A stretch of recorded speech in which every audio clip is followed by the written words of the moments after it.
Hello friends, welcome to Chandravarshini audio stories. నిన్నే ప్రేమిస్తా ఒక CEO ప్రేమ కథ పార్ట్ 71. స్టోరీ విన్న వెంటనే లైక్ చేసి కామెంట్ పెట్టండి. అలాగే ఫస్ట్ టైం నా ఛానల్ని చూస్తున్న వాళ్ళు ఎవరైనా ఉంటే దయచేసి వెంటనే సబ్స్క్రైబ్ చేసుకోండి. సారీ అండి, ఈరోజు కొంచెం తొందరలో ఉండి లాస్ట్ వీడియోకి కామెంట్స్ పెట్టిన వాళ్ళ నేమ్స్ చదవటం వీలు కావట్లేదు. నెక్స్ట్ వీడియోలో మీ నేమ్స్ చెప్తాను. సో ఇప్పుడు మనం కథలోకి వెళ్ళిపోదాం. 16 రోజుల పండుగ గురించి ఇంట్లో ఆర్గ్యుమెంట్ అయ్యాక కోపంగా బయటకు వెళ్లిపోయిన విజయ్ను ఫాలో చేసింది స్వప్నిక. తరువాతేమైందో ఇప్పుడు చూద్దాం. బయటకు వచ్చిన విజయ్ని చూసిన డ్రైవర్ కారు తలుపు తీసి పట్టుకోవడంతో అతను "నో గిరి, నువ్వవసరం లేదు" అని డ్రైవింగ్ సీట్లో కూర్చోగానే వెనుకనే పరుగున వచ్చిన స్వప్నిక అతని పక్కన కూర్చుంది. ఇద్దరి మధ్య మౌనం. విజయ్ మాట్లాడు అని తెలిసిన స్వప్నిక,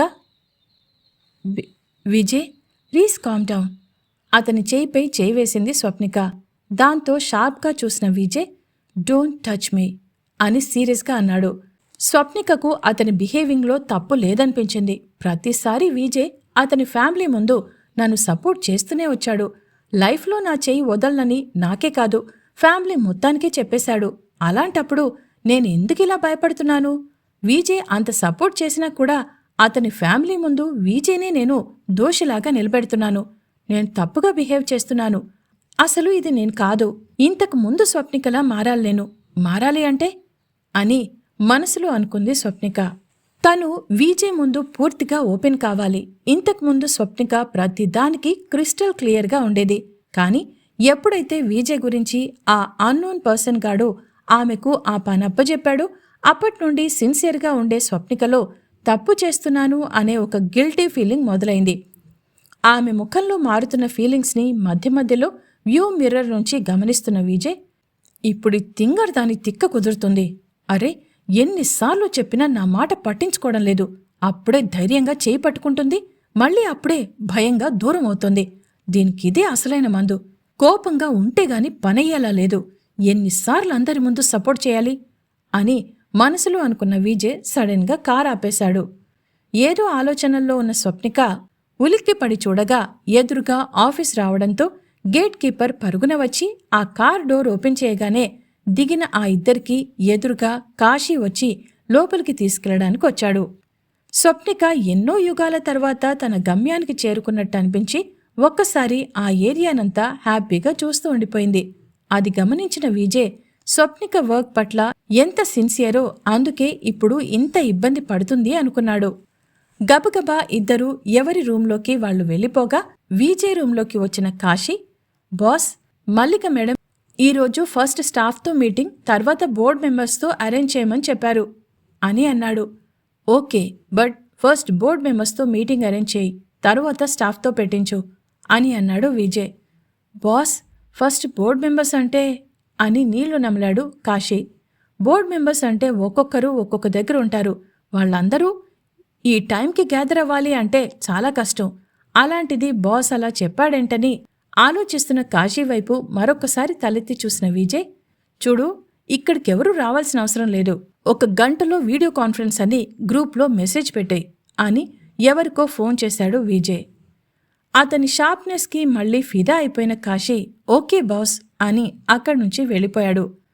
అటు తిరిగి ఫోన్ మాట్లాడుతున్న విజయ్, "నేను చెప్పింది గుర్తుందిగా" అని మళ్లీ క్లియర్గా చెప్పి ఫోన్ కట్ చేసిన విజయ్ విండోలోంచి చూస్తూ నిలబడ్డాడు. తన రూంలో ఉన్న స్వప్నిక తనలో తాను సతమతమవుతూ గింజుకోసాగింది. కాని ఎలాగైనా విజయ్ను ప్రసన్నం చేసుకోవడానికి అతని రూం వైపు ఫాస్ట్గా అడుగులు వేసిన ఆమె అప్పుడే ఆ రూంలోకి అడుగుపెట్టింది. ఇంతలో అతని గుండె సడిని పెంచే ఆమె వేసే మెత్తని అడుగుల సవ్వడి అతని చెవిని చేరిందేమో. నిదురరాని నిశిరాత్రిని సైతం వెన్నెల వెలుగును నింపి సేద తీర్చే ఆమె సమక్షం అతని మనసును పసిగట్టిందేమో. ఏదీ లెక్క చేయని రాటుదేలిన హృదయంలో ఎర్ర గులాబీలు పూయించిందేమో ఆమె స్పర్శ. అందుకే స్వప్నిక 10 అడుగుల దూరంలో ఉన్న పులకరించిపోయే విజయ్ ఆమెని చేరుకుని గుండెల్లో పొదుపుకోవాలనే ఆరాటాన్ని కంట్రోల్ చేసుకుని అలాగే నిలబడిపోయాడు. ఈ 50 డేస్లో ఆమె ఒక్క సెకండ్ దూరమైనా తట్టుకోలేకపోతున్నాడు. అలాంటిది స్వప్నికని లైఫ్ లాంగ్ దూరం చేసుకోవడానికి ఎట్టి పరిస్థితుల్లోనైనా రెడీగా లేడు విజయ్. ఆ రూంలోకి అడుగుపెట్టిన స్వప్నిక ఫాస్ట్గా వచ్చి వెనుక నుండి విజయ్ని గట్టిగా హాక్ చేసుకుంది.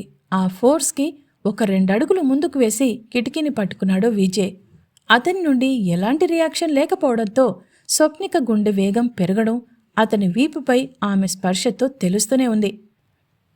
Vijay, I'm sorry. అసలు నేను నాకేం చేయాలో తెలియడం లేదు అని అంటూ ఏడుస్తున్న ఆమె కన్నీళ్లు విజయ్ షర్ట్ని తడిపేశాయి. స్వప్నిక ఏడుపుని ఇక తట్టుకోలేని విజయ్ ఒక్కసారిగా ఆమె వైపు తిరిగి గట్టిగా హాక్ చేసుకుని తన గుండెల్లో ఆమె ముఖాన్ని దాచుకున్నాడు. స్వప్నిక భుజాలు ఎగిరెగిరి పట్టంతో ఆమె ఎంత ఏడుస్తుందో అతడికి అర్థమైంది. విజయ్, నువ్వు నన్ను తిట్టినా ఐ డోంట్ కేర్, కానీ కోపంగా దూరం పెట్టకు, అది నేను భరించలేను అని వెక్కి వెక్కి ఏడుస్తూ అంది స్వప్నిక. నిజంగానే విజయ్కి ఆమె బాధ చూసిన తర్వాత తను అంత హార్డ్గా బిహేవ్ చేయకుంటే బాగుండేదని తన మీద తనకే కోపం వచ్చింది. ఆమె వీపుపై నిమురుతూ, no don't cry sweetheart అని గుసగుసగా చెప్పాడు విజయ్. గబుక్కున కళ్ళెత్తి చూసిన ఆమెకు విజయ్ కళ్లల్లో స్పర్శలో తను ఏదైతే కోరుకుందో అదే ఫీలింగ్ ఆమెకు కనపడుతుంటే, విజయ్, సారీ విజయ్, మన ఫ్యామిలీ ముందు నువ్వు నన్ను సపోర్ట్ చేస్తుంటే నేను నీ చెయ్యి వదిలిపెట్టాను. ఎంతో మందిని హ్యాండిల్ చేసే నేను ఎందుకు అత్తయ్యని చూస్తే ఏదో తెలియని టెన్షన్ మొదలవుతుంది అని అంది స్వప్నిక. తన జేబు నుండి కర్చీఫ్ తీసిన Vijay, okay, just calm down, I know everything Swapni అని ఆమె కన్నీళ్లను తుడిచి ఆ కళ్లపై ముద్దు పెట్టుకున్నాడు విజయ్. అతని చుట్టూ చేతులు వేసిన స్వప్నిక విజయ్ని గాఢంగా హత్తుకొని తన కాలి వేళ్లపై నిలబడి విజయ్ పెదవులపై తన పెదవులను ఆంచింది. అలా ఏదో స్పెషల్గా ఫీల్ అయినప్పుడు మాత్రమే ధైర్యం చేసి అలా లిప్స్పై కిస్ చేస్తుందని గమనించిన విజయ్ స్వప్నిక ముఖాన్ని తన 2 చేతులతో పట్టుకుని తన పెదవులను మూసి ఉన్న ఆమె పెదవులను ముద్దు పెడుతూ మెల్లమెల్లగా డీప్గా కిస్ చేయటం మొదలుపెట్టాడు. రోజు ఎన్నో రకాలుగా ఆమెను కిస్ చేస్తున్న విజయ్కి స్వప్నికకు పెట్టిన ప్రతి ముద్దు మొదటి ముద్దులానే ఫీల్ అవుతాడు. నిన్న రాత్రి కలుసుకున్నా సరే, ఎన్నో రోజుల విరహం తర్వాత మళ్లీ కొత్తగా కలుసుకున్న జంటల్లా 4 పెదవులు పోటీ పడుతూ 2 నిమిషాల పాటు కిస్ చేసుకున్న తరువాత ఊపిరి భారమవడంతో విజయ్ స్వప్నికను వదిలిపెట్టి ఆమె కళ్లల్లోకి చూస్తూ అల్లరిగా నవ్వాడు విజయ్. ఆ సమ్మోహనమైన నవ్వును చూసిన స్వప్నిక ధైర్యంగా అతని గుండెల్లో ముఖం దాచుకుంది. ఇంతలో విజయ్ ఫోన్ రింగ్ అవగానే ఫోన్ స్క్రీన్ పైన కాశీ పేరు చూసి లిఫ్ట్ చేశాడు విజయ్. హా, చెప్పు కాశీ అని పక్కా బిజినెస్ మ్యాన్ మోడ్లోకి వచ్చిన విజయ్ సీరియస్గా అడిగాడు. బాస్, ఎవ్రీథింగ్ ఈజ్ రెడీ, మీరు ప్రొసీడ్ కావచ్చు అని అన్నాడు కాశీ. ఓకే, నిన్న నేను ఫైనల్ చేసి నీకు పంపించిన డాక్యుమెంట్స్ గురించి వాళ్లకు ఎక్స్ప్లెయిన్ చేయి. ఒక 1 అవర్లో నేను జాయిన్ అవుతాను. ఒక 1 అవర్ వరకు నన్ను డిస్టర్బ్ చేయొద్దు అని స్ట్రిక్ట్గా వార్నింగ్ ఇచ్చి ఫోన్ కట్ చేసిన విజయ్ స్వప్నికను ఈజీగా పైకి లేపి ఎత్తుకోగానే, విజయ్, ఎక్కడికి, ఏం చేస్తున్నావు విజయ్ అని మెల్లిగా సిగ్గుతో అడగలేక అడిగింది స్వప్నిక. నీకు తెలీదా స్వీట్ హార్ట్ అని ఆమె కళ్లల్లో కళ్ళు పెట్టి ఇంటెన్షన్గా చూస్తూ అడిగాడు. దాంతో సిగ్గుతో అతని గుండెల్లో ముఖం దాచుకుంది స్వప్నిక. అలా ఎత్తుకున్న విజయ్ పక్కనే ఉన్న పర్సనల్ రూంలోకి వెళ్ళి అక్కడ ఉన్న బెడ్పై ఆమెను పడుకోబెట్టి తన షర్ట్ బటన్స్ ఓపెన్ చేసిన విజయ్ దాన్ని విప్పి రూంలో ఒకవైపు విసిరేశాడు. మత్తుగా కళ్ళు మూసుకుని ఉన్న ఆమె పక్కన చేరిపోయాడు విజయ్. తనకు దూరంగా పర్ఫ్యూమ్ స్మెల్ రావడంతో అరమోడ్పు కళ్లతో చూసిన స్వప్నికకు ఎదురుగా షర్ట్ విప్పి కనపడుతున్న విజయ్ని చూసి, హేయ్ విజయ్, మీటింగ్ అన్నావు అని టెన్షన్గా అడిగింది. అది ఆ కాశీ చూసుకుంటాడు అని ఆమె పిన్ ఊడిపోయిన పైటను తీసి స్వప్నిక మెడవంపులో ముద్దు పెట్టాడు విజయ్. అది కాదు విజయ్ అని కళ్ళు మూసుకుని అంటున్న స్వప్నిక మాటలకు మెడవంపులోంచి తలెత్తిన Vijay, hey sweetheart, open your eyes అని ఆమె ముఖాన్ని చూస్తూ అడిగాడు. No no Vijay, I can't అని మెల్లిగా చెప్పింది స్వప్నిక.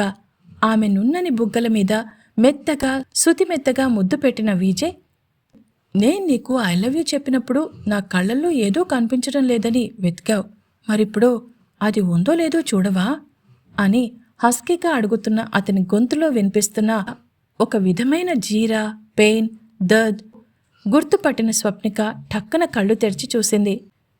నీ కళ్ళే కాదు విజయ్, నీ అణువణువు నేనంటే ఎంత ఇష్టమో చెప్తుంది అని తన్మయత్వంతో చెప్తూ తన చేతులతో అతని చెంపలను తడుముతూ అంది. వెంటనే Vijay, yes dear, then do you trust me అని అడుగుతున్న విజయ్ కళ్ళు ఎందుకు చెమ్మగిల్లాయో అతనికే అర్థం కాలేదు. విజయ్ అలా అడగడంతో ఒక్కసారిగా అతన్ని తన దగ్గరగా లాక్కొని కరుచుకుపోతూ, yes yes Vijay, I trust you, at the same time I love you Vijay అని ఏడుస్తూ అతనిలో ముఖం దాచుకుంది స్వప్నిక. అంతే, ఇన్ని రోజులుగా ఏ మాటల కోసమైతే, ఏ 3 అక్షరాల కోసమైతే ఎదురు చూస్తున్నాడో ఆ మ్యాజికల్ వర్డ్స్ స్వప్నిక నోటి నుండి విన్న విజయ్ ఒక్కసారిగా ఆమెను గాఢంగా హక్ చేసుకుని ఉద్వేగంతో స్వప్నిక పెదవులకు తన పెదవులను జతచేర్చాడు. ఐ లవ్ యూ చెప్పడానికి ముహూర్తం, టైం అని ఆలోచించిన స్వప్నిక విజయ్ ప్రేమ ముందు తన ప్రేమను దాచలేక ఆ మ్యాజికల్ 3 వర్డ్స్ చెప్పి పూర్తిగా ఓడిపోయి గెలిచింది. నిజమే, ప్రేమ పెళ్ళి అంటే అది ఒక పెద్ద చిక్కుముడి అని, ఒక బర్డెన్ అని రకరకాల భయాలు పెట్టుకున్న స్వప్నిక నోటి నుండి ఆ మ్యాజికల్ వర్డ్స్ విజయ్ చెప్పించగా అసలు అవి రెండూ ఒక ట్రాష్ అని, వాటికంటే హాయిగా సోలో బ్రతికే సో బెటర్ అని అనుకునే విజయ్ ఆమె ప్రేమలో మునిగిపోవడం చూస్తుంటే ఇద్దరూ ఓడి గెలిచారు. ఇన్ని రోజులు ఇంటిమేట్ అయినా అందులో ఏదో తెలియని వెలితిని అనుభవించిన ఇద్దరు ఈరోజు పూర్తిగా ఒకరి మనసు ఒకరికి తెలియడంతో అవధుల్లేని ప్రేమ వాళ్ల మధ్య మొదలై అదొక కొత్త శృంగారానికి నాందిలా ఇద్దరూ ఉద్రేగంతో ఒకరిలో ఒకరు ఏకమై ఆ సమయాన్ని వాళ్ల లైఫ్లో మర్చిపోలేని మధుర క్షణాలుగా మార్చుకున్నారు విజయ్, స్వప్నికలు. కరెక్ట్గా వీలు చేసి చెప్పినట్టుగా కాశీ ఆ డాక్యుమెంట్స్ గురించి క్లియర్గా చెప్పేసరికి దాదాపు 1 గంటన్నర పైనే కావడంతో అప్పటికే ఫ్రెష్ అయ్యి మీటింగ్ కోసం రెడీ అయిన విజయ్ ఆదమర్చి నిద్రపోతున్న స్వప్నిక నుదుటిపై ముద్దు పెట్టుకున్న విజయ్ ఆమెపై చెదిరిపోయిన బెడ్షీట్ సరిచేశాడు. ఆఫీస్ రూంలోకి వచ్చి తన ల్యాప్టాప్ ఓపెన్ చేసిన విజయ్ కాశీ అరేంజ్ చేసిన మీటింగ్లో జాయిన్ అయ్యాడు. అందరూ విజయ్ హెల్త్ గురించి కనుక్కున్న తర్వాత ఒక్కొక్కరు ఇంతవరకు కాశీ చెప్పిన మ్యాటర్ గురించి రకరకాల క్వశ్చన్స్ అడిగి వాళ్ళ డౌట్స్ క్లియర్ చేసుకున్న తర్వాత టైం చూసుకున్న Vijay, okay Kashi, carry on, next మీటింగ్కి అన్నీ అరేంజ్ చేశావా అని అడిగిన విజయ్ ఆ మీటింగ్ పూర్తి చేసుకునేసరికి దాదాపు ఈవినింగ్ అయింది. సాయంత్రం అవుతుందనగా మీటింగ్ కంప్లీట్ అవ్వడంతో తన పర్సనల్ రూమ్లోకి వచ్చిన విజయ్ కళ్లకు ఏ ఆచ్ఛాదన లేక బోర్లా పడుకున్న స్వప్నిక సన్నని నడుము, వీపు, మెడ పసిమి ఛాయతో మెరుస్తూ టెంప్ట్ చేస్తూ కనిపించాయి. పక్కనే వాజులో ఉన్న ఒక గులాబీ పువ్వును తీసుకున్న విజయ్ ఆమె నడుమంపు నుండి పై వరకు రాస్తాడు. నిద్రలో ఉన్న స్వప్నిక ఆగు విజయ్ అని గునుస్తూ అంది. మళ్ళీ రాయడంతో కళ్ళు మూసుకున్న స్వప్నిక గాలిలో అతని చేయి కోసం ఆడించి మళ్ళీ పడుకుంది. ఇలా కాదు, దీన్ని లేపాలంటే ఇక తప్పదు అని మనసులో కొంటెగా అనుకుని అప్పటి నుండి తనని టెంప్ట్ చేస్తున్న ఆమె సన్నని నడుముని కసిగా కొరికాడు విజయ్. ఒక్కసారిగా ఎగిరి లేచి కూర్చున్న స్వప్నిక టక్కున దుప్పటి కప్పుకొని, అబ్బా ఏంటి విజయ్ ఇది అని గారంగా అంది. లేకపోతే ఏంటా మొద్దు నిద్ర, వెళ్దామా వద్దా అని అడిగాడు విజయ్. అయితే ఇలాగేనా లేపేది? అయినా నువ్వు అటెండ్ అయ్యే మీటింగ్కి నేనెందుకు అని అడిగింది స్వప్నిక. వస్తే పిచ్చి, నా మీటింగ్ ఎప్పుడో అయిపోయింది, ఇంకొద్దిసేపట్లో మన స్టాఫ్తో మీటింగ్, నువ్వు కూడా రావాలి కదా అని అన్నాడు విజయ్. ఓకే లేస్తాను, వెళ్దాం అని అంది. ముందు ఫ్రెష్ అయ్యిరా, ఒక 10 నిమిషాల్లో అని అన్నాడు విజయ్. ఏంటి ఒక్క 10 నిమిషాలా అని ఆశ్చర్యంగా అంది. హలో, మనం లంచ్ చేయలేదు కదా, లంచ్ చేసి వద్దాం, తరువాత మీటింగ్, ముందు పదా అని తొందర చేశాడు విజయ్. స్వప్నిక ఫ్రెష్ అయ్యి రాగానే విజయ్ ఆమెను తీసుకుని ఒక పెద్ద రెస్టారెంట్కి తీసుకువెళ్ళగా అక్కడ రెడీగా ఉన్న 2 అమ్మాయిలకు స్వప్నికను అప్పచెప్పి వెళ్ళు స్వీట్ హార్ట్ అని అన్నాడు విజయ్. విజయ్ ఎక్కడికి అని కంగారుగా అడిగింది. ఏం లేదు, ఇన్ని రోజులకు స్టాఫ్తో మీటింగ్ అంటే ఇలాగేనే వచ్చేది, చక్కగా రెడీ అవ్వు అని అన్నాడు విజయ్. ఆమె అయోమయంగా చూస్తూ ఉండగానే వాళ్ళిద్దరూ ఆమెను తమతో తీసుకెళ్లారు. ఆమెను చాలా చక్కగా మేకోవర్ చేసిన ఆ అమ్మాయిలు రెడ్ బార్డర్ ఉన్న నెమలి పింఛం రంగు ప్యూర్ సిల్క్ కాంజీవరం పట్టుచీరను కట్టి దానికి మ్యాచింగ్ రెడ్ బ్లౌజ్ ఆర్నమెంట్స్తో అచ్చు భూలోకంలోని అందాలన్నీ రాశిగా పోసుకుని పుట్టిన రతీదేవిలా ఉంది స్వప్నిక. అలా రెడీ చేసిన అమ్మాయి ఒకరు ఎవరికో ఫోన్ చేసింది. తరువాత ఒక అరగంటలో సార్ వస్తారంట మేడం అని అంది. స్వప్నికకు ఇదంతా ఏంటో కొత్తగా ఉండటంతో ఏదో ఆలోచిస్తూ కూర్చుండిపోయింది. ఇంతలో ఒక 40 నిమిషాల తర్వాత ఆ అమ్మాయి మేడం పదండి అని ఆమెను లిఫ్ట్లో మరో ఫ్లోర్కి తీసుకెళ్ళింది. అక్కడికి వెళ్లడం ఆలస్యం. స్వప్నికకు మల్లికా మేడం ఎదురొచ్చి అబ్బా ఎంత అందంగా ఉన్నావు, నా దిష్టి తగిలేలా ఉంది అని తన కంటి కాటుక తీసి స్వప్నిక చెవి వెనుక దిష్టి చుక్కలా పెట్టింది. ఏంటి పిన్ని హడావిడి అని అయోమయంగా అడిగింది స్వప్నిక. ఇంతలో పక్కనే తనకిష్టమైన పర్ఫ్యూమ్ స్మెల్ రావడంతో తలెత్తి చూసింది. ఎదురుగా మన్మధున్నే తలదన్నే అందమైన విజయ్ కూడా తెల్లని లాల్చీ పైజామాలో మెరిసిపోతూ కనిపించాడు. గాలికి ఎగురుతున్న సిల్కీ హెయిర్, షార్ప్ లుక్స్తో మతి పోగొట్టే అందంతో మ్యాన్లీగా కనిపించాడు. తనని అలాగే చూస్తున్న స్వప్నికకు ఐవింగ్ చేస్తూ hi sweetheart, you are looking gorgeous. అందరూ మనల్ని చూస్తున్నారు, నువ్వు నాకు సైడ్ కొట్టడం ఆపు అని గుసగుసగా ఆమె చెవిలో చెప్పాడు విజయ్. టక్కున కళ్ళార్పుతూ చుట్టూ చూసిన స్వప్నిక విజయ్ ఏంటి, ఏం జరుగుతుంది ఇక్కడ, ఇదేదో ఫంక్షన్ హాల్లో ఉందే అని ఆశ్చర్యంగా అడిగింది. అవును ఫంక్షన్ హాలే, పద అని అన్నాడు విజయ్. ఆమె భయంగా చూస్తూ ఎందుకు విజయ్ అని టెన్షన్గా అడిగింది. అప్పుడు విజయ్ ఆమె వైపు ఆశ్చర్యంగా చూస్తూ ఎందుకేంటి, మన 16 రోజుల పండగ జరిపించడానికి రేపటితో మంచి రోజులు అయిపోతాయిగా, అందుకే ఇప్పుడు నీకు తెలియకుండా సస్పెన్స్గా ఉంచడానికి ఇదంతా అరేంజ్ చేశాను అని నవ్వుతూ చెప్పాడు విజయ్. అంతే, ఆ మాటలు విన్న స్వప్నికకు ఒక్కసారిగా మార్నింగ్ రవలి అన్న మాటలు ఆమె చెవుల్లో మారుమోగాయి. వెంటనే ఆమె 2 అడుగులు వెనక్కి వేసింది. అంతే, తను ఎప్పట్లా వెనక్కి పోవడం చూసిన విజయ్ ఐబ్రోస్ ఒక్కసారిగా సీరియస్గా ముడుచుకున్నాయి. మార్నింగ్ అంత అయ్యాక కూడా స్వప్నిక వెనుకడుగు వేయడం అస్సలు అతనికి నచ్చలేదు. అంతే, విజయ్ వెంటనే వెనక్కి తిరిగి ముందుకు అడుగులు వేశాడు. స్వప్నిక ఎందుకు భయపడుతుంది? విజయ్కు మళ్లీ కోపం వచ్చేలా చేసిన ఆమెను వదిలి అతను వెళ్ళిపోతాడా, లేదా స్వప్నికను విజయ్ క్షమిస్తాడా? తెలుసుకోవడానికి తర్వాత పార్ట్ వినండి. విన్న తర్వాత లైక్ చేసి కామెంట్ పెట్టండి.